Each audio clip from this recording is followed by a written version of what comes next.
안녕하십니까, 조현욱입니다. 전 이제 여러분들 저랑 같이 재난관리론 수업을 들으실 텐데요.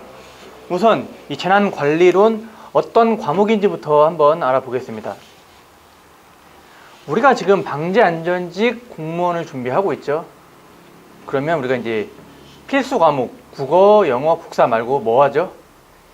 재난관리랑 안전관리 하죠. 사실 이 두 가지가 약간 애매모호해요. 그냥 어떻게 보면 그냥 크게 봐서 그냥 뭐 재난안전관리라고 해도 되는데, 그래도 우리 공무원 과목 두 과목이죠. 그리고 범위가 너무 광범위해져요. 그래서 어떻게 여러분들이 보면 되시냐면 약간 법 위주로 하면 된다. 그리고 안전관리로는 물론 법이 나오죠, 거기서. 그렇지만 약간 관리나 그런 이론에 치중한다고 하면 이 재난관리론 쪽은 법에 좀 치중됐다, 이렇게 보시면 됩니다. 일단 이 재난관리, 재난 어떤 건지 한번 알아보도록 하겠습니다. 우리나라 재난으로부터 좀 안전한가요? 아니면 안전하지 못한가요? 여러분들 사고가 많이 나죠? 언제 재난관리법이 제정됐는지 아시나요? 재난관리법이? 어떤 사건 때문에 그러죠? 95년 처음에 지정된 게 95년도. 여러분들 이거 전부 다 다들 아실 겁니다. 혹시 95년생 이후에 태어나신 분들은 부모님한테 물어보면 이거 모르는 분이 없을 거예요. 95년도에 삼풍백화점.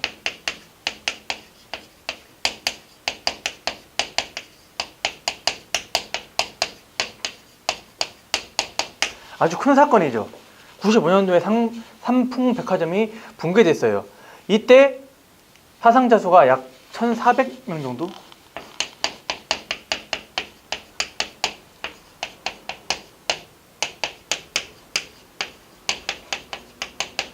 참으로 기가 막히는 사건이에요. 여러분들 이 사건에 대해서 정확하게 알고 계신 분도 계시겠지만 95년도에 백화점이 붕괴됐어요. 그럼 왜 붕괴됐냐? 이렇게 제가 물어보면 여러분들 뭐 이렇게 알고 계시겠죠. 뭐 부실공사해서 그렇게 했다. 건물 지어진 지 좀 오래된 것도 아니었어요, 사실. 건물이 언제 지어졌냐면 89년도에 지어졌어요. 당시 그리고 삼풍백화점이 지금이야 워낙 이런 대기업 브랜드 백화점이 많죠. 삼풍백화점이 매출이 1, 2위 하던 백화점이었어요. 강남에 있었고. 지은 지 6년밖에 안 된 사실상 새 건물이죠. 여러분들 지금 2018년도예요. 2012년도나 그쯤에 지어진 건물이라고 생각해 보세요. 지금 보면 아주 그냥 새 건물이고 좋은 건물이에요. 이게 무너진 거예요. 그런데 어땠어요? 안전 불감증이 원인이었죠. 당시에 실무자들은 알고 있었어요. 벽에 금이 가고 사람들도 뭔가 이상한 것 같다. 그리고 건물이 기울었어요. 그런데도 어떻게 해요? 여러분들 이거 찾아보시면 나옵니다. 이 삼풍백화점 회장이죠. 미친놈이에요. 인터뷰한 영상도 있는데 오늘 죄송하다 했는데 영업을 하라고 강행을 시켰어요. 그날 그래서 사고 나기 전부터도 아주 심하게 흔들렸는데 관련된 직원을 대피했대요, 몇 명은. 그거 알고서. 나머지 사람들은 안타깝게 여기서 죽은 사람도 많죠. 사망하신 분도 많죠. 그래서 이러한 사건들이 발생하면 안 되죠. 이런 거는 사실 인간에 의해서 일어난 재난이죠. 충분히 막을 수 있는데 막지 못한 사건이었어요. 이거 전에 또 뭐 있었어요? 서해 페리오 사건이 있었죠. 배 무리하게 사람 많이 타갖고 죽은 적이 있었고, 그것도 93년도예요. 그리고 94년도 저도 생생하게 기억나는데 성수대교 붕괴됐었죠.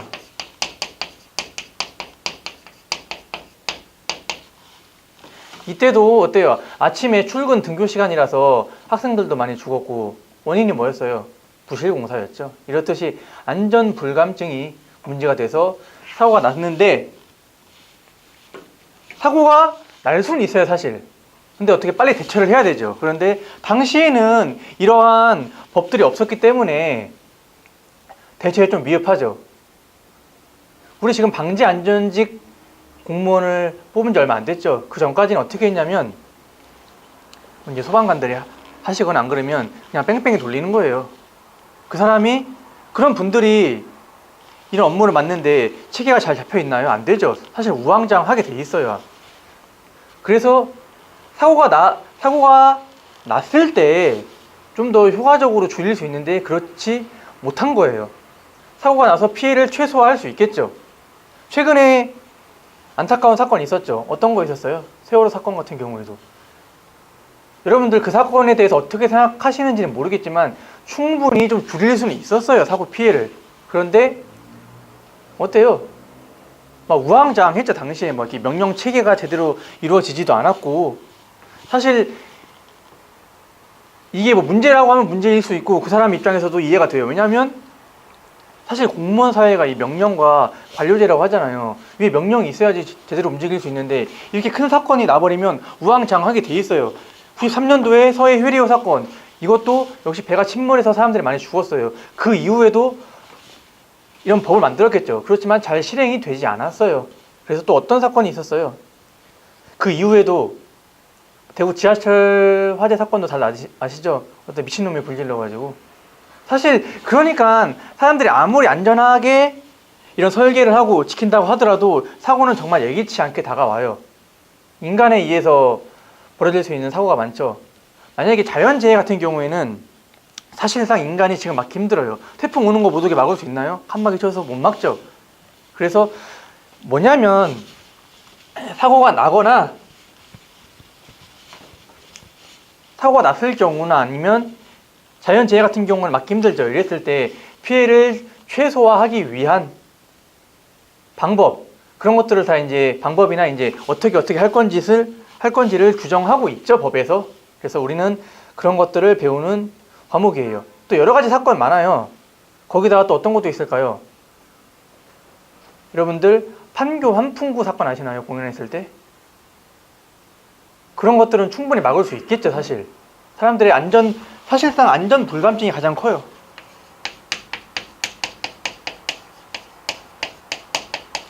근데 나아가서 만약에 그런 맨홀이나 그런 데다가 여러분들 지나가다 많이 보실 거예요, 서울에도.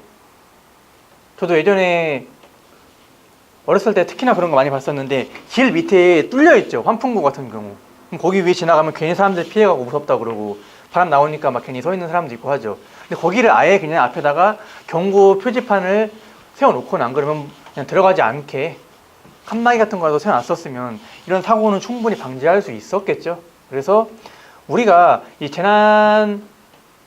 물론 우리는 지금 이제 공무원 시험 합격하려고 왔지만 재난 관리론이 왜 나왔고 왜 배워야 되는지는 여러분들이 이런 사건 사고들이 많았고 앞으로도 일어나면 안 되겠지만 안타깝게도 일어날 거예요. 제가 지금 오늘 이 수업을 하는 날에도 오전에도 지진이 관측됐어요. 경상북도 울진에서.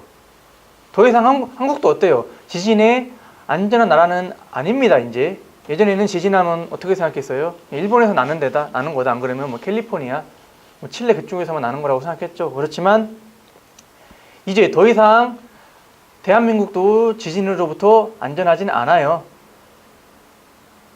어땠어요? 몇 년 전에 사고 났었죠. 지진이 얼마 안 됐어요. 불과 1, 2년밖에 안 됐어요. 그때 어떻게 됐어요? 물론 뭐 세다고 하면 센 지진이라고 할 수 있는데 일본 입장에서 보면 센 지진이 아니었죠. 그런데 한국은 어땠어요? 매뉴얼은 있겠죠. 지진이 이렇게 나서 피해가 없었으니까 다 우왕좌왕했죠. 뭐 이재민도 많이 생기고 막 무너지는데 어떻게 해야 될지도 모르고. 이렇듯이 사건 사고는 앞으로도 나면 안 되겠지만 계속 날 거예요. 특히나 자연재해 같은 경우에는 막기 힘들죠. 그래서 국가에서는 누구를 양성해요?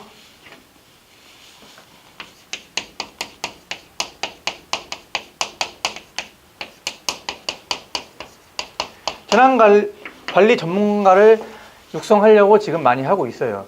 여러분들 혹시나 이 방재 안전직 뭐 힘들다, 사람이 없다 그런 소리 많이 준비하시니까 당연히 정보도 많이 찾아보시겠죠.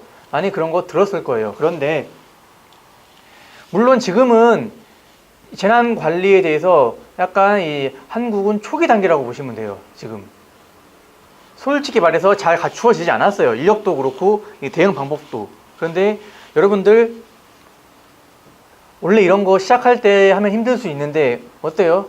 딱 시작할 때 자리 잡고 들어가면 나중에 좀 편해지거나 좋아질 수 있겠죠. 항상 그런 생각을 가지고 계세요. 점점 늘리려고 하고 국가에서도 여러분들 그냥 재난관리, 뭐 국가 재난관리 이렇게만 검색해 보셔도 엄청나게 기사가 많이 나올 거예요. 앞으로 이제 이런 거 많이 육성한다, 인력 많이 늘릴 예정이다. 아니 저도 막 이런 거 찾아보다가 좀 안타까운 걸 봤는데 뭐 이런 글까지 봤어요. 방제 안전직 하면 힘들다, 그냥 고생만 한다. 당연히 어느 일이건 시작하면 힘들 수는 있어요. 근데 만약에 그렇다고 지금같이 일반 행정 같은 경우에 원래 공무원이 행정 일을 하는 거죠. 많이 뽑는데 갑자기 뭐 사고 많이 나니까 방제 안전직 이번에 그냥 뭐 경기도에 뭐 100명 뽑을래, 서울시에는 한 50명 뽑을래, 이렇게 사실상 현실적으로 안 되잖아요. 점차 늘려 나가는 거지. 한 번에 뭐 한 5명 뽑았다가 내년에 사고 많이 나니까 50명 뽑아야지, 이렇게는 안 되죠. 근데 앞으로 점점 늘어날 거라고 보시면 됩니다, 여러분들. 그러면 이제 이런 전문가를 양성해서 뭐 해요? 뭐 예비 대책 세우고 준비를 하겠죠. 왜냐하면 물론 사고 안 나는 게 제일 좋습니다.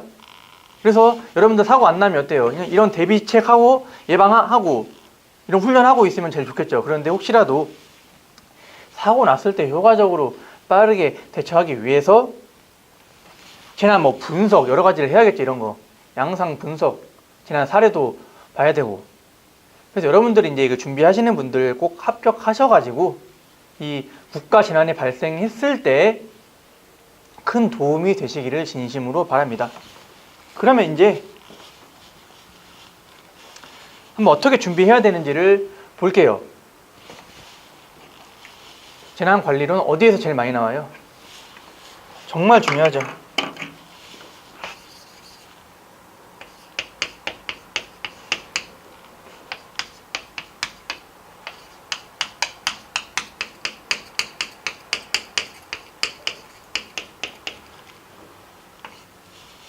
재난 및 안전관리법이에요. 여기에 뭐 안전관리 기본법, 시행령,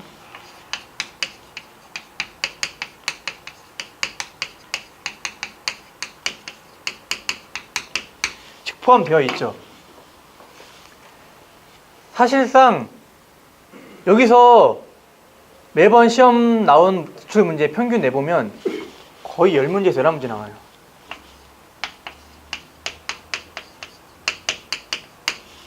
여러분들 재난 및 재난안전관리법 있죠? 여러분들 검색하시면 법령집 나옵니다. 이것만 정말 여러분들 다 숙지하시면, 다 숙지하는데 뒤에 쓸데없는 것까지 다 외울 필요 있나요? 뭐 이런 뭐 자격증 가진 사람들 어떻게 교육시켜야 되고 이런 거 안 나오죠. 그냥 나오는 부분은 제가 또 이제 수업 시간에 다 찝어줄 거예요. 그러면 기본 시행령, 시행규칙까지 해서 그냥 한 30-40장 정도로 압축할 수 있을 거예요. 뭐 양면 아니죠. 한 장으로 해서. 그것만 여러분들 정말 당연히 외우기 힘들죠. 달달 외우면 일단 반은 먹고 들어가는 거예요. 다른 과목에 비해서 정말 좀 수월하다고 볼 수 있습니다. 다른 과목은 어때요? 이거랑 가장 비슷한 안전관리만 하더라도 뭐 여기서 30%, 여기서 20%, 뭐 산업안전에서 한 30-40% 이게 나오죠. 그래서 각각의 법이 있고 각각의 이런 내용들이 있어요. 그런데 저는 그냥 과감히 말할 수 있어요. 공무원 시험 보는 과목 중에서 물론 개인마다 차이는 있을 겁니다. 제로 베이스에서 시작한다고 가정했을 때 가장 쉬운 과목 중에 하나라고 볼 수 있어요. 재난관리론. 이 재난 및 안전관리법만 딸딸딸딸 여러분들 외우시면 반 맞는 거예요. 반은. 여러분들 5과목 시험 보죠. 구급 기준으로 해서 5과목 공평하게 시간 할애한다고 했을 때 어떻게 보면 공부 시간 가장 적게 할 수 있는 과목입니다. 그 다음에 뭐가 나와요?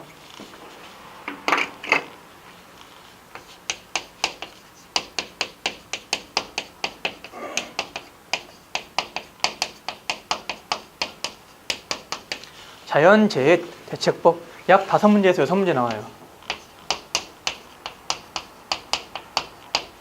비중이 약 50% 정도 되죠? 이거는 한 20-30%, 25에서 30. 50에서 한 55라고 봅시다. 10문제 넘게 나올 때도 많아요. 자연재해 대책법은 뭘 다루는 거예요? 뭐 지진, 홍수, 해일, 호우 이런 거 다루는 거죠. 한마디로 뭐냐면 재난 및 안전관리법은 뭐 인간이 만들어낸, 물론 약간 두 개가 애매모호해요. 재난 및 그 안전관리법에서도 자연재해법의 법을 약간 이렇게 들어가는 경우도 있고, 반대로 자연재해대책법에서도 재난 및 안전관리법을 들어오는 경우도 있습니다.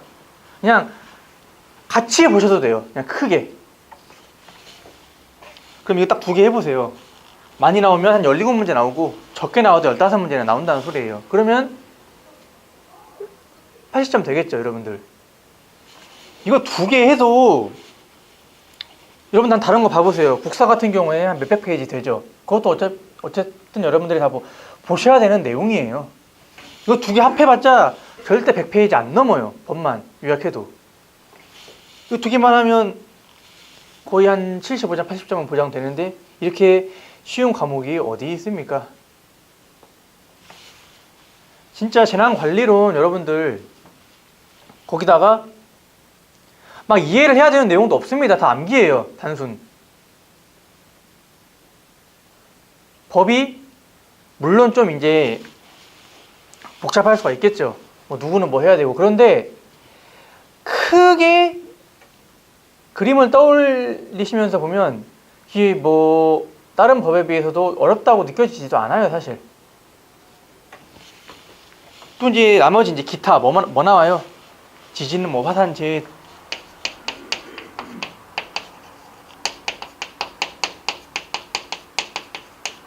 여기서 약 한 문제 나와요. 그리고 재해 경감을 위한 기업 자율활동 지원에 관한 법령 있죠. 여기서도 거의 한 문제 나와요. 나머지는 기타. 그리고 어차피 재해 경감이랑 지진 및 화산에 대해서는 나오는 부분이 좀 정해져 있어요. 이 부분은 어렵지 않을 거예요.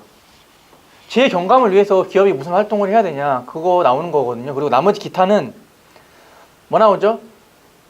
재해. 원자력 같은 경우에 사고 나면 크게 나겠죠.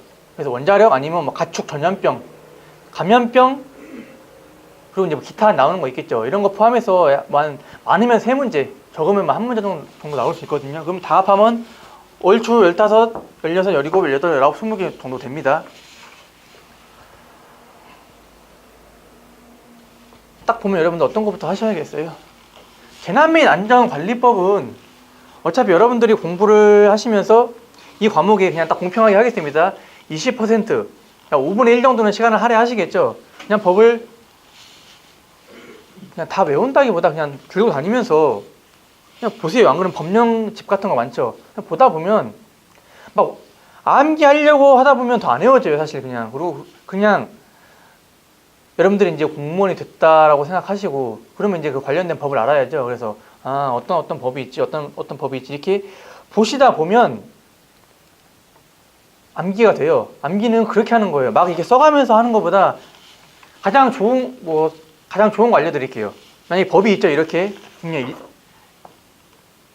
물론 독서실에서 안 되겠지만 말하면서 따라 읽으면서 하는 게 가장 잘 외워지는 방법이라고 합니다.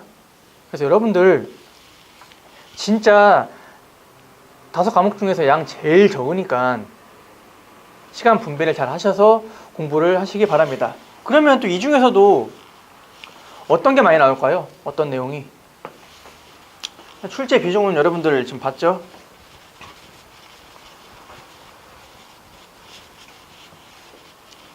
각각 법에 나오는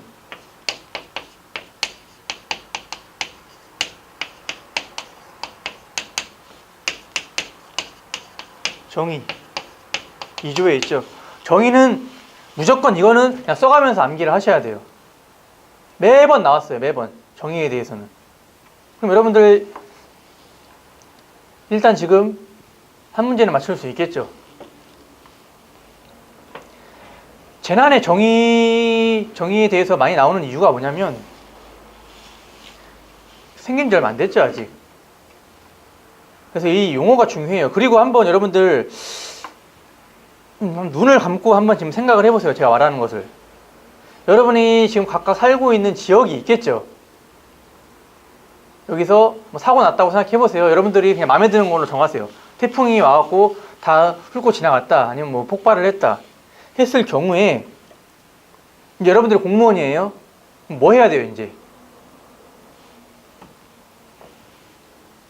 아니면 여러분들이 뭐 대통령이라고 합시다. 재난지역 선포해야 되죠, 이제. 잘 한번 생각해 보세요. 무슨 일을 해야 되는지. 피해 사항을 빨리 복구를 할 방법을 생각해 봐야겠죠. 또 뭐 해야 돼요, 그러면? 이재명 발생하겠죠. 지원 사업 해야 되고. 그리고 사고가 나서 처리를 했어요. 빠른 처리한 다음에 어떻게 해야 돼요? 예방하기 위해서 대비책을 세워야겠죠. 그리고 이제 앞으로도 유사 사건이 발생했을 때 어떻게 해야 되는지 계획도 세우고. 참 해야 될 게 많겠죠. 여러분들이 눈을 떠보신 다음에 제가 왜 이렇게 생각을 해보라고 했을까요? 이 재난관리론 기출 문제를 분석해보니까 방금 제가 말했던 한번 딱 이걸 생각해보라고 했던 부분이 있죠. 이 부분에 대해서 문제가 나올 거예요. 왜 이런 이야기를 하냐면 이런 거 나와요. 재해가 발생했을 때 뭐 이런 문제 나올 겁니다. 뭐 중앙대책본부 있죠. 여기서 하는 일로 올바른 것은, 올바르지 않은 것은. 그러니까 여러분들이 각각 생각해 보시면 돼요. 내가 대통령이면 여기서 뭐 해야겠다. 국무총리면 뭐 해야겠다. 안 그러면 그냥 시장이에요. 안 그러면 그냥 그냥 지역의 말단 방제 관련 일하는 공무원이에요. 그럼 이제 내가 무슨 일을 해야겠고 어떤 계획을 세워야겠고 이런 게 나오겠죠. 시험 문제도 실제로 이렇게 나와요. 번갈아 돌아가면서. 출제자가 그 입장에서 하는 거예요. 이제 준비하시는 분들이 공무원이 되면 실무에 투입이 돼야 되죠. 그래서 약간 재난관리론은 이런 식으로 나오는 경향이 있어요. 그래 이제 너네들이 이제 들어왔으면 이런 상황에 직면하게 될 텐데 어떻게 해야 되고 관련 법을 알고 있는지 모르는지 이런 거에 대해서 문제가 많이 나오거든요. 그리고 기본적인 사건 사고 같은 거 기본적인 재해 같은 경우 있죠. 뭐 태풍, 지진 여기에 대해서 정확하게 알고 있는지. 어떻게 보면 재난관리는 진짜 한번 생각을 많이 해보시고 공부하면 좀 더 편할 거예요. 그냥 막연하게 외우면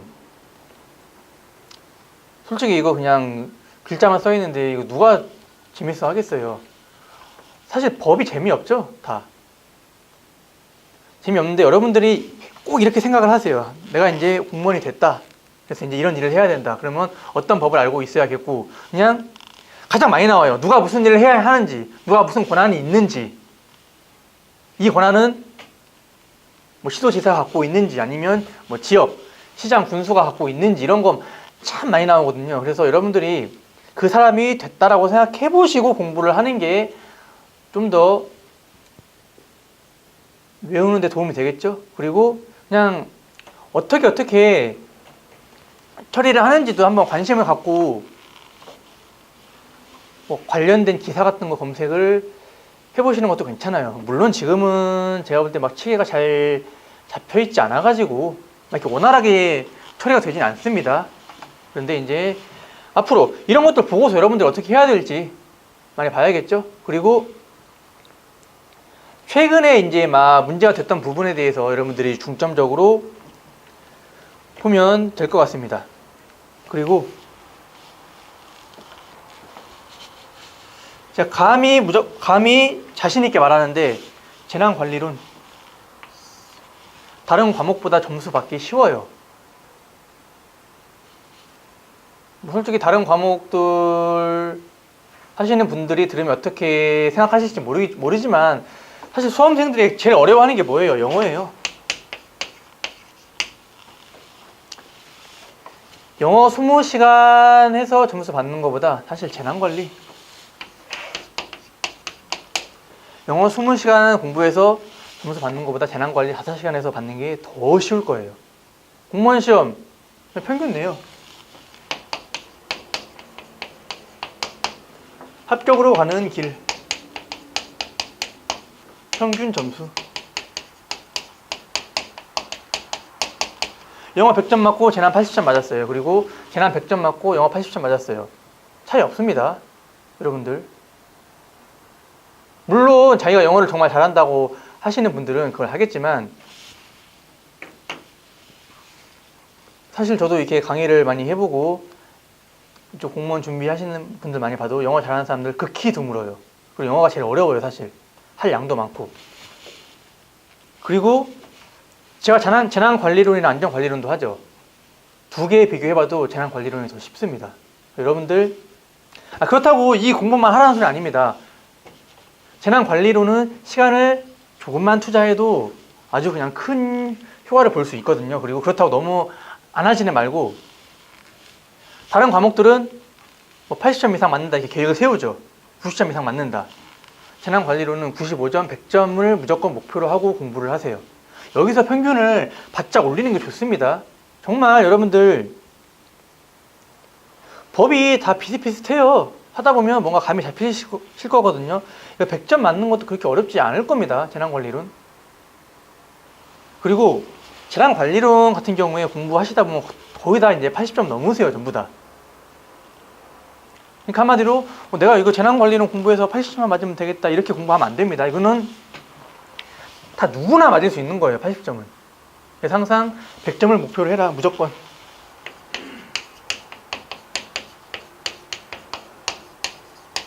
그러면 어때요? 마음이 약간 편해질 수 있겠죠. 다른 과목에서 내가 재난관리론 90점 목표를 했었는데 재난 100점 맞는다고 생각하면 약간 한 문제 정도의 여유는 생기겠죠. 그래서 재난관리론 어렵지 않다고 했습니다. 그래서 무조건 만약에 여러분들이 나는 분명히 이거 선생님 쉽다고 했는데 내가 볼 때 책에서도 잘 안 나온 것 같고 어려운 문제 나온 것 같은데 라고 생각하시죠. 그럼 여러분만 그런 거 아니에요. 어차피 다 같이 그 문제는 어려운 거거든요. 그래서 일단 여기 나오는 재난 및 안전관리 기본법, 그리고 뭐 있어요? 자연재해대책법, 이 두 부분에 대해서는 절대 틀리면 안 된다라는 생각을 가지고 하셔야겠죠. 자, 그리고 하나 더.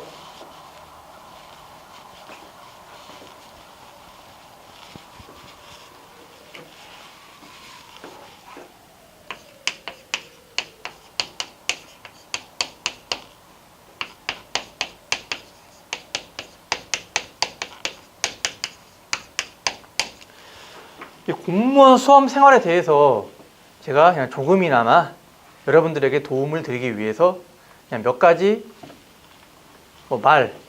어떻게 보면 뭐예요? 그냥 잔소리 하는 거죠. 잔소리 겸 그냥 조언 겸 좀 알려주려고 해요. 왜냐하면 여러분들 공부하시는 거 보다가 제가 안타까운 마음을 느낀 적도 있고, 이렇게 하면 좀 더 좋을 것 같은데 라는 생각을 많이 좀 하게 돼요. 그래서 여러분들이 몇 가지 알려드릴 테니까 한번 보세요. 일단 첫 번째, 우리 솔직해져야 돼요. 각자에 대해서. 하루에 솔직하게 말해서 개인차가 있습니다.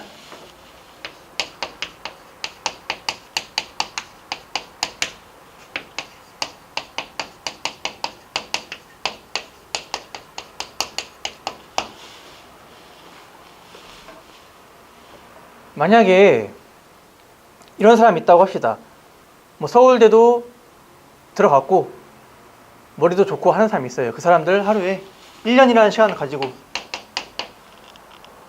서울대 하루에 한 4시간만 해도 합격한다고 합시다. 근데 일단 대다수의 공무원 준비하시는 분들이 대단하신 분들도 있지만, 솔직히 생각보다 여러분들이 스스로 알 거예요. 생각보다 열심히 안 하시는 분들도 있어요. 그래서 제가 하는 말은 뭐냐면, 사실 안 바뀌어요. 사실 안 바뀌어요. 여러분들 다 수능 공부하셨죠?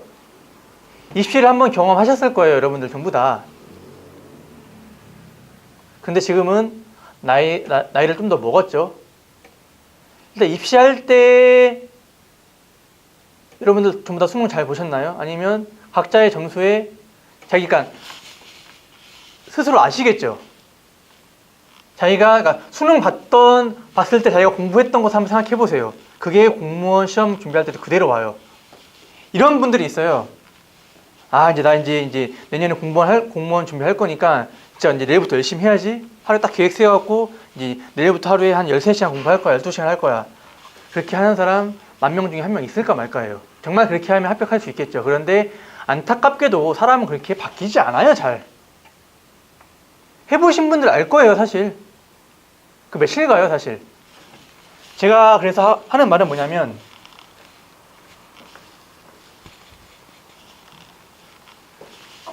스스로 솔직해지셔야 돼요.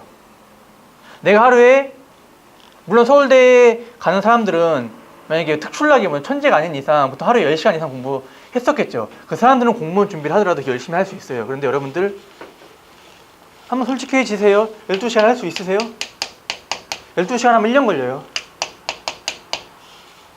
근데 나는 아무리 해도 놀기도 놀아야겠고, 뭐 게임도 해야겠고, 술도 마셔야겠고, 집중도 안 되고, 뭐 집안 일도 도와줘야겠고 해서 하루에 6시간밖에 안 한다고 합시다. 그럼 2년 잡으셔야 돼요. 모든 사람들이 1년 만에 합격한다 이렇게 생각을 하고 들어오거든요. 그리고 많은 선생님들이 이렇게 이야기를 해요. 그런데 여러분들 한번 볼까요? 공무원 학원도 막 엄청 유명한 학원도 있고 그렇지 않은 학원도 있죠. 엄청 유명한 학원에 엄청 유명한 강사 밑에 있는 사람들 다 합격하나요? 거길 가나 여길 가나 합격률 다 비슷비슷해요. 한마디로 뭐예요? 하는 사람은 하고 안 하는 사람 안 해요. 왜죠? 사실 안 바뀌어요. 진짜 잡아서 두드려 패면서 스파르타 학원도 많죠. 해도 안 바뀌는데 그냥 있으면 바뀔까요? 그래서 여러분들 한번 생각을 하세요. 안 되는 거 억지로 앉아갖고 그냥 스트레스 받아가면서 시간 때우지 말고, 나 하루 6시간밖에 못할 것 같다. 그럼 아니 2년 잡으세요. 그냥 아예 1년 만에 합격한다? 뭐가 문제냐면 1년 만에 합격하려고 5과목이에요. 이제 초조해지죠. 5과목 다 보긴 봐야겠는데 내가 그만큼 공부를 안 해요. 그런데 어때요? 이론도 다 안 끝났는데 기출문제 넘어가 버리죠. 기출문제 항상 60점, 70점밖에 안 나와요. 그러고 나서 시험 보러 가면 어때요? 떨어질 것 같은데. 그러고 나서 다음 시험에 어떻게 생각해요? 이번에는 떨어졌으니까 진짜 열심히 해야지. 또 열심히 하나요? 안 돼요. 그게 잘. 제가 진짜 정말 느끼는 건데, 그리고 모든 선생님들이 이런 이야기를 해요. 안 바뀌어요. 뭐 유명한 강사님들도 많고 선생님들 많잖아요. 전부 다 그 소리예요. 어차피 그 사람 밑에 간다고 해서 만약에 정말 각 과목마다 제일 유명하신 분들 있죠. 그 사람들만 딱 모아서 수업 들어도 여러분들 합격하나요? 그럼 그 학원 들은 사람들 다 합격해야죠. 전부 다. 그 학생들 전부 다 합격해야 되고. 그런데 합격자는 어때요? 집에서 독학을 하나? 학원을 가나? 사실 비슷해요. 그래서 저 하고 싶은 말은 뭐냐면, 본인이 자기 스스로 진짜 객관적으로 평가를 해보세요. 객관적으로. 그리고 딱 결론 내리세요. 그냥. 왜냐면 이제 얼마 안 남았어요. 이거 진짜 현실적으로 이렇게 하셔야 돼요. 내가 하루에 12시간 공부할 수 있다고 하면 정확하게 계획을 세우세요. 12시간 공부할 수 있다는 소리는 뭐냐면 순수 공부하는 시간입니다. 그리고 사람이 하루 12시간 공부 못해요. 사실 사람이 그렇게 못해요. 제가 과감히 말씀드리는데,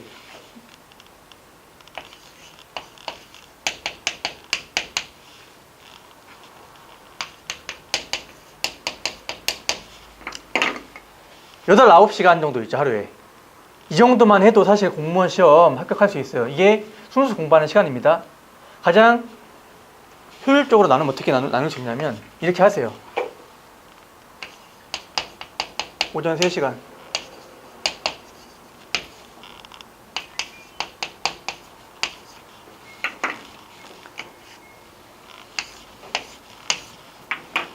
오전 3시간, 여러분들 보통 몇 시에 일어나세요? 뭐 6시에 일어나는 분들도 있고 기상처리한다고 7시에 일어나기도 하죠.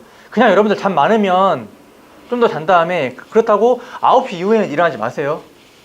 진짜 이거는 지키셔야 되는 게, 만약에 7시에 일어났어요. 그럼 8시부터 11시까지 더 하려고 하지 마세요. 어차피 집중 안 돼요. 그렇게 여러분들 그렇게 하지도 않아요. 그러면 좀 쉬죠. 오후에는 어떻게 해요? 오후에도 이제 2시부터 5시 정도 이렇게까지 해서, 그리고 밤에 저녁 먹고 이제 7시부터 하겠죠. 8시부터 11시까지 하고선 일찍 주무세요. 12시나 1시까지, 1시에는 무조건 잔다고 생각하고, 뭐 이런 거 있어요. 뭐 잠 4시에 자고, 거기다가 참 쓸데없는 것들을, 뭐냐면 공부법.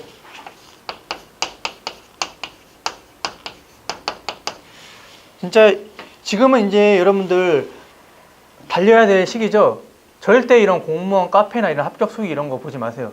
여러분들 그 사람 아니고 다 달라요, 사람들. 그 방법대로 해봤자 안 맞아요. 그리고 좀 그런 게 있어요. 솔직히 말해서 구라 많이 쳐요, 얘네들. 지가 2년 해놓고서 1년 했다고. 어떻게 알아요, 그거? 인터넷에 여러분들, 아니 기자들도 이렇게 뻥을 많이 치는데 사람들이라고 안 칠 것 같아요? 약간 이게 자기 좀 자랑하려고 그런 거 있잖아요. 보통 이런 게 많거든요. 한 2년 준비했는데 저 1년 반 만에 붙었어요. 저 실급을 1년 만에 붙었어요. 이런 사람 많은데 사실 한 3년 준비해놓고 그렇게 쓰는 사람도 많고, 괜히 그거 보면 어떻게 들어요, 사람? 그냥 위화감 들죠. 왜 저러나. 아예 이런 거 필요 없어요. 그리고 사람마다 달라요. 물론 1년 만에 공부해서 실급 붙는 사람 있겠죠. 그런데 여러분들 다 그렇지 않아요. 그리고 그렇게 약간 머리 좋은 사람들은 달라요. 머리 좋은 사람 누구 있어요? 만약에 막 이런 사람들 있죠. 뭐 사법고시 누구 있어요? 만약에 공부로 유명한 사람. 옛날에 뭐 고승덕 변호사 같은 사람 있었죠. 뭐 고시 몇 가능 하고. 그런 사람이 공부법 쓴다고 해서 여러분들 할 수 있어요, 그렇게? 안 돼요. 여러분들 그 사람들 아니에요. 그러니까 이 공부법이라는 것은 사실상 의미가 없어요. 그리고 만약에 어떤 사람이 공부를 20시간 해서 하루에 막 20시간 했다고 합시다, 만약에. 그렇게 해서 2년 동안 준비해서 붙었어요. 그러면 그분은 진짜 열심히 노력해서 됐겠죠. 근데 또 안 맞아요, 본인이랑 이런 것도 다. 그래서 여러분들 그런 시중에 나와 있는 이런 것들 별로 저는 이렇게 쓸모 있다고 생각되지가 않아요. 진짜 이 333 이것도 공부 방법이 아닙니다. 최소한 이 정도는 공부해서 집중해서 해라. 그리고 나머지 시간 뭐 남아요? 얼마 남아요? 8시부터 한번 예를 들어서 합시다. 11시, 2시부터 5시, 8시부터 다시 11시. 3시간씩 비워요, 중간중간에. 여러분들 나름대로 공무원 준비하면서 가장 여러분들이 슬럼프가 온다 그러죠. 안 되는 게 뭐냐면 그냥 하기 싫고 회의감 들고 어떤 마음 들어요? 그냥 안전이 있고 공부를 하는데 공부는 안 되는데 공부는 해야겠고, 근데 공부는 안 된다. 딴 생각만 든다. 그래서 핸드폰 뭐 이런 사람이 있어요. 핸드폰도 막 끄고 없애고 하는 사람도 있는데 그냥 또 계속 핸드폰 있는 사람도 어때요? 또 핸드폰 보고 싶고 뭐 카톡 보고 뭐 인스타 보고 공부해야 되는데 이렇게 하죠. 이러다가 1시간 그냥 지나가고 2시간 지나가거든요. 그냥 여러분만의 규칙을 정하세요. 핸드폰 하는 거 어때요? 할 수 있지. 시간 비잖아요. 밥 먹는 거 30분이면 먹죠. 30분 1시간이면. 물론 여러분들이 이제 수업도 들으시고 해야겠지만 하루에 아침부터 저녁까지 수업 듣나요? 그것도 약간 비효율이에요. 하루에 한 과목은 들을 수 있죠. 그럼 5과목이에요. 그거 해서 딱 나머지 시간은 비거든요. 이 정도만 진짜 여러분들 집중해서 공부하신다고 하면 이게 뭐냐면 이게 1년짜리 코스예요. 이렇게 공부하시면. 여러분들 제가 아까도 말했죠. 솔직해지시라고. 이거 뭐 할 자신 없다고 하면 1년 더 준비하는 걸로 계획한 다음에 아예 계획을 바꾸세요. 이론 준비를 더 하는 거예요. 계속 안 끝났으니까. 이론도 안 끝났는데 어떻게 기출 문제 들어가요? 이론 준비 어떻게 하셔야 되냐면 이거 여기 지우겠습니다.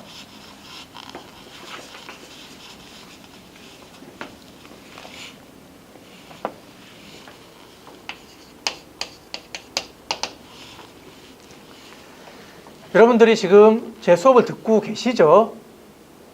학원에 나와서 들으시는 분들도 계시고. 왜 이렇게 왔어요? 저는 물론 독학을 해도 돼요. 독학도 좋아요. 그런데 아까도 말했지만 그렇게 사람이 집중력이 뛰어나지 않아요, 사실. 하루에 9시간 동안 독학하면서 공부한다? 이거 정말 쉬운 거 아니거든요. 그래서 저는 스스로 솔직해지세요. 독하지가 않다, 자기가. 독한 사람이 아니다. 그러면 수업을 듣는 게 좋아요. 수업 여러 개 있죠. 수업이 약간 신기한 점이 뭔지 아세요, 여러분들? 정말 노량진에 이렇게 오면 잘 가르치시는 분들 많죠? 수업 들으면 다 알 것 같아요. 이해되죠? 근데 또 수업 지나고 혼자 공부하려고 그러면 어떻게 돼요? 이게 뭐였더라 하고선 기억 안 나는 경우도 있고.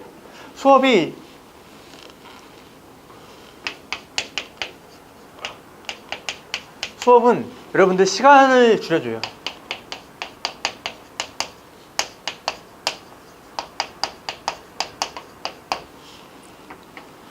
혼자 공부하는 것보다 수업 들으면 좋죠. 여러 가지, 그러니까 세상에는 우리 한국만 해도 여러 가지 진짜 정말 다양하고 무궁무진하게 강사들이 많아요. 뭐가 있냐면 중요한 부분을 요약시켜주죠. 우리가 막연하게 만약에 재난관리 공부한다고 했을 때 시중에 여러 가지 책이 있죠. 그래서 어떤 부분을 봐야 되는지도 모르겠고, 사실상 저는 이거예요. 강사가 막 그렇게 어느 강사건, 유명한 강사건, 유명하지 않은 강사건 막 그렇게 대단한 사람은 없어요. 단지 여러분들의 공부를 하는 데 있어서 도움을 주는 것 뿐이에요. 그리고 여러분들 정말 수업을 들으면서 공부를 하시면 집중이 달라요. 그 부분을 단지 그냥 수업만 하고 지나간다라고 생각하지 마시고 이 부분 역시 그냥 공부하는 시간이라고 생각하세요. 하루에 제가 9시간 하라고 했었죠. 그리고 수업 시간에 같이 들으면서 보는 게 제일 사실 이해 잘 돼요. 그래서 제가 아까 뭘 하라고 했었냐면, 강사는 뭐 하죠? 말하죠. 이 내용에 대해서 말을 하죠. 여러분들도 그래서 외울 때 말을 하시면서 외우면 달라요, 확실히. 독서실에서 안 되겠죠. 그래서 저는 약간 공무원 준비하시는 분들 독서실에서 공부하는 사람 많은데 그거 약간 좀 모르겠어요, 잘. 그 공부하는 효과에 대해서. 가면 저도 한번 가본 적이 있었거든요. 가니까 밖에서 어때요? 다 지퍼 열고 들어가고 책 꺼내고 막 조용하게 들어가고. 거기 있는 사람도 얼마나 합격할 것 같아요?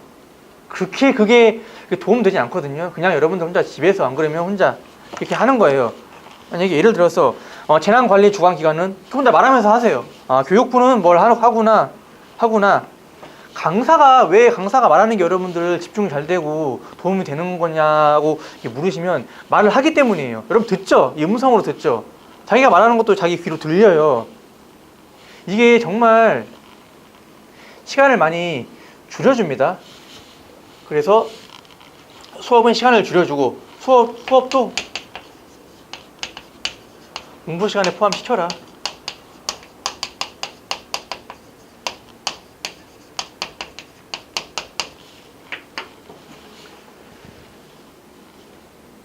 그럼 여러분들 이제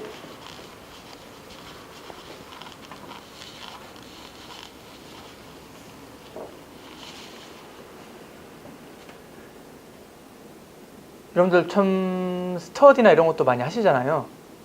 근데 스터디 하는 건 좋아요. 왜냐면 공무원 준비를 하다 보면 좀 많이 이렇게 좀 사람은 원래 혼자 못 살아요. 다 더불어 사는 그런 동물이죠, 같이. 커뮤니케이션도 하고 의견 교환도 하고. 외로운 것만큼 이렇게 사람이 수험생활 할 때 힘든 게 없어요, 진짜. 그래서 친하게 지내는 건 좋은데 그런 모임에서 수많은 쓸데없는 정보들이 나와요. 어디는 뭐 했네, 뭐는 뭐 했네, 막 이런 거 나오거든요. 그래서 그런 거 다 필요 없고, 만약에 진짜 이 내용에 대해서 궁금하다 안 그러면 이런 동향이나 이런 게 이렇게 하다 궁금하면 이 선생님들 있잖아요, 다. 선생님들 그런 거 물어본다고 싫어하는 분들 없거든요. 이렇게 물어보고선 조언을 구하세요. 생활에 대해서도 조언을 구하고. 그래서 스터디나 모임은 그냥 외롭지 않게 이런 정도로만 지낸다고 생각을 하고, 물론 나쁘다는 거 아닙니다. 이렇게 해서 지내돼. 여기서 나오는 쓸데없는 정보는 약간 필터링을 해서 듣자. 그리고 쉬는 거 중요해요. 휴식.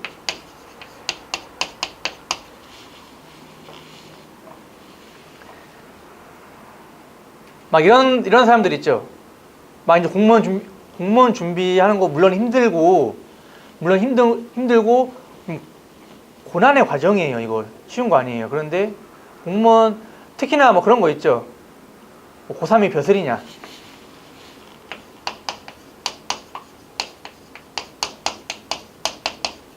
공무원 준비도 벼슬이 아니에요. 어디서 인정받으려고 이렇게 막 하지 마세요. 뭐냐면 자기 스스로한테도 너무 이렇게 옥죄지 마세요. 그냥 너무. 뭐 이런 사람들 있거든요. 나 이제 공무원 준비하니까 뭐 안 할 거야. 뭐 안 하고 딱 해야지. 이렇게 하면 더 오히려, 왜냐면 이거 장기 레이스거든요. 장기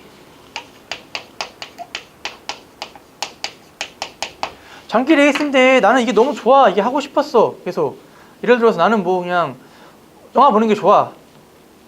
뭐 이렇게 하고 싶어. 그러면 이거를 끊고선 한다? 계속 그거 생각나고 오히려 집중도 안 되고 해가 됩니다. 그래서 하루에 24시간 중에 8시간 공부하죠. 16시간 남아요. 여러분들 한 6시간, 7시간은 잘 수 있어요. 10시간 남습니다. 10시간 동안 뭐 할 거예요? 10시간 동안 공부하는 시간보다 많이 남았네요. 10시간 10시간 동안 더 잠을 자거나 그러지는 마세요. 단지 그냥 이 시간 동안에는, 물론 이 시간 동안 여러분들 집중할 수 있다라고 하시면 공부해도 좋겠지만 사실상 그게 잘 안 된다 그랬죠. 그래서 이 시간 동안 여러분들 그냥 핸드폰 하고 싶으면 핸드폰 하시고, 인터넷 하고 싶으면 인터넷 하시고, 뭐 게임 하고 싶으면 게임 하셔도 돼요.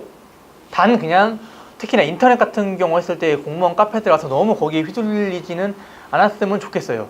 그것만큼 무의미한 거 없어요. 그리고 뭐 이런 분이 있거든요. 공무원 한다고 무조건 다 게임 안 하고 술도 안 먹고. 근데 내가 정말 술 좋아해요. 진짜 대신 자제할 수 있을 만큼만 마시는 거 나쁘진 않거든요. 술 정말 좋아하는 사람들은 술 먹으면 기분 좋아지고 그냥 다음날 이렇게 활동하는데 그게 원동력이 될 수가 있어요. 그런데 좀 자기가 너무 이제 감수성이 풍부하다 하는 경우에는 막 드라마 보고 우는 사람 있죠. 이런 건 좀 자제하세요. 자기가 아시는 분들은 그런 것을. 왜냐면 뭐 그런 사람 있거든요. 드라마 본 다음에 그걸 토론을 해요. 다음날 와서 뭐 사람들끼리. 그렇게까지 하면 다음날까지 지장이 오잖아요. 그래서 딱 그날 하고 끊을 수 있는 것 같은 경우는 하셔도 돼요. 여러분들 10시간을 뭘로 만드시냐면 다음날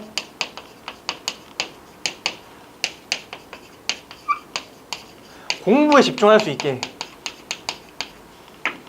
공부랑 관련 없는 거 하시는 게 제일 좋아요. 왜냐면 공부에 연장되는 거 해봤자 더 힘들고 스트레스 받아요. 대체적으로 합격하는 사람들 분석해보면 제 말로는 그렇게 하거든요. 하루 16시간 했다, 15시간 했다. 솔직히 그냥 물어보고 싶고, 솔직히 요새 막 그런 거 나오잖아요. 요새 텔레비에 관찰 카메라 많이 나오잖아요. 그런 걸 한번 찍어보고 싶어요. 진짜 얼마나 공부하나. 진짜 다시 한 번 말했듯이 8시간만 여러분들 공부 집중해서 딱 하셔도 여러분들 충분하다. 근데 그게 안 될 경우에는 만약에 16시간 공부할 수 있으면 6개월로 줄이세요. 공부하는 거 딱 3개월 만에 이론 끝내고 3개월 만에 기출해 해서 끝내세요. 근데 자기가 진짜 이거 냉철하게 생각하셔야 돼요. 왜냐면 자기가 하루에 5시간밖에 못 하는데 집중해서 하는 시간이 1년 만에 끝내겠다고 해요. 1년 만에 이론도 제대로 안 끝나는데 또 기출 들어가요. 전부 다 그냥 60밖에 안 하는 거예요. 2년차 가요. 또 이제 올해는 꼭 끝내야겠지. 내가 저번에 떨어졌으니까. 그러면 또 이렇게 5시간밖에 공부 안 하는데 이거 안 바뀐다고 했습니다. 근데 또 이런 준비하다가 또 다 준비 안 했는데 또 끝나고 해요. 이런 준비하면 어떻게 해요? 여러분들 책 처음부터 하죠. 2년차 할 때 어떻게 할 것 같아요? 또 처음부터 하게 돼요. 그럼 결국에는 뒤에는 안 나가게 되고 내용도 그냥 겉핥기식으로만 하게 됩니다. 그래서 여러분들 정말 이거 잘 판단해갖고 여러분들이 준비하시길 바랍니다. 2년, 3년 만에 여러분들 공무원 합격했어요. 그거 창피한 겁니까? 창피하지 않죠? 빨리 한 거예요. 2, 3년 만에 해도. 저 예전에 전산직을 9년 동안 준비해서 된 사람이 있었어요. 9급. 그런데 그분 지금 잘 다니고 계세요, 지금. 누구도 9년 만에 9년 동안 준비해서 들어왔다고 뭐라고 하지 않거든요? 근데 여러분들 어때요? 하루에 적어도 3시간, 4시간 할 수 있잖아요. 아무리 안 한다고 하더라도. 이렇게 하면 3년 동안은 3년 만에는 붙을 수 있어야 되는 이 공부고 그 시험이에요. 그렇다고 하루에 3시간 공부하면 그걸 한다고 하면 어디 가서 욕먹죠? 여러분들 솔직히 처음에 이제 솔직해지자. 그리고 하루에 8시간, 9시간, 오전에 3시간, 오후에 3시간. 이거 생각하세요. 10시간은 놀 수 있다. 나 10시간은 시간 4시간 있다. 그래서 이 시간 동안에는 내가 할 수 있는 것을 다 한다. 하지만 10시간 한 번에 다 놀지는 말고 좀 나눠서 하세요. 공부하다가 중간에 쉬었다가 공부하다가 중간에 쉬었다가. 그리고 이제 마지막으로 하나 더.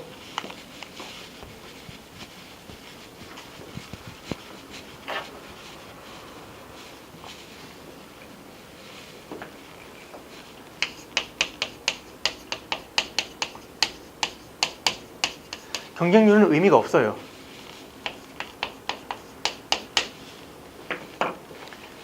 맨날 기사에 나오고 공무원 카페 그런 데 가서 보면 뭐 경쟁률이 몇백 대 1이니 몇십 대 1이니 이렇게 나오죠.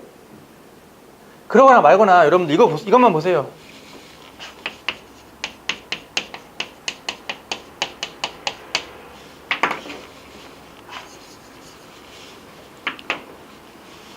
경쟁률이 100대 1이건 1000대 1이건 합격선은 항상 정해져 있죠. 그럼 무슨 소리예요? 그 점수 넘으면 합격하는 거예요. 경쟁률 의미 없다는 거 여러분들 아실 거예요. 찔리시는 분들도 있겠죠. 근데 어차피 허수일 뿐이다. 경쟁률은 나 그냥 시험 접수만 하는 사람일 수 있어요. 여러분들 뭐냐면 웬만한 시험 있죠. 여러분들 다 90점 넘으면 합격하죠. 90점이 뭐예요? 다 맞으라는 소리예요? 만약에 여러분들이 너무 이제 영어만 했으니까 예를 들어서 이제 국사로 합시다. 국사 나는 도저히 공부해봤자 80점 이상 못 맞을 것 같아요. 4개는 틀릴 것 같아요. 그러면 그냥 받아들이세요. 안 되는 거 있잖아요. 안 되는 거 무조건 100점 맞을 생각하지 마시고 안 되는 거는 넘기고 다른 걸로 하셔도 괜찮아요. 항상 이것만 생각하세요. 나는 합격할 수 있다. 무조건. 경쟁률이 뭐 100대 1이건 1000대 1이건 1000대 1이건 합격할 수 있다. 어떻게 하면 90점 맞으면 합격이니까 한번 하세요. 그러면 내가 국어, 영어, 국사, 이제 안전, 재난 여유있게 잡아서 이거 95점 맞는다. 그리고 영어는 좀 어려우니까 한 80점 맞는다. 안전도 한 95점 맞는다. 국사 90점 맞고 국어도 90점 맞는다. 이게 딱 생각을 하세요. 합격이죠. 평균 90점 나오죠. 물론 이게 쉽지는 않겠지만 경쟁률 이런 거 신경 쓰지 마시고 그냥 내가 이 과목은 무조건 90점 맞는다. 20문제 중에서 한두 문제는 틀릴 수 있다. 내가 어려우니까. 근데 나머지 중요한 부분 있겠죠. 안 그러면 많이 강조했던 부분이나 맞힐 수 있는 부분 있잖아요. 항상 이렇게 생각을 하세요. 이거 맞으면 합격인데 경쟁률 괜히 이런 거 신경 쓰다가 그냥 좌절하고 기운 빠지지 말고 항상 여러분들 각 과목마다 합격선이 있겠죠. 지금 방재안전직 같은 경우 좀 더 낮아요. 90점까지 안 맞아도 합격할 수 있거든요. 지금 서울시 말고 약간 지방 쪽은 낮은 데는 진짜 한 6, 70점 나오는 데도 있죠. 그러면 진짜 공부하기 여러분들 편한 거예요. 이거 그냥 여기서 다 깎아버려요. 20점씩. 그러면 7점 나오거든요. 그래도 합격할 수 있는 지역이 있었어요. 그럼 어때요 여러분들 진짜. 그런 것도 경쟁률이 몇십 대 1은 되죠. 그래봤자 나는 이 점수나 맞으면 합격할 수 있으니까 충분하다라는 생각을 갖고선 절대 여러분들 스트레스 받지 마세요. 아, 이거는 뭐 어쩌니 하면서 막 뭐 몇 명이 지원했니 이러면서 너무 그런 숫자에 놀아나는 것 같은데, 여러분들 이거 대학 입시하나요?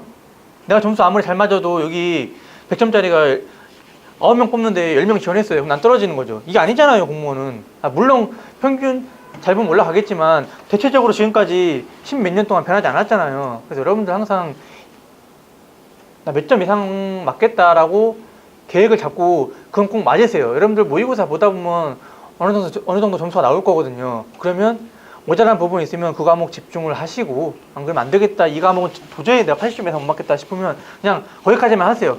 나머지 과목에서 틀리지 않도록 이렇게 체크를 하면서 하는 게 좋을 거예요. 이제 그럼 여기까지 해서 공부하는 방법이나 생활 패턴, 습관에 대해서 제가 설명을 해드렸죠. 그럼 이제 다음 시간부터 재난관리론 수업 들어가도록 하겠습니다. 수고하셨습니다.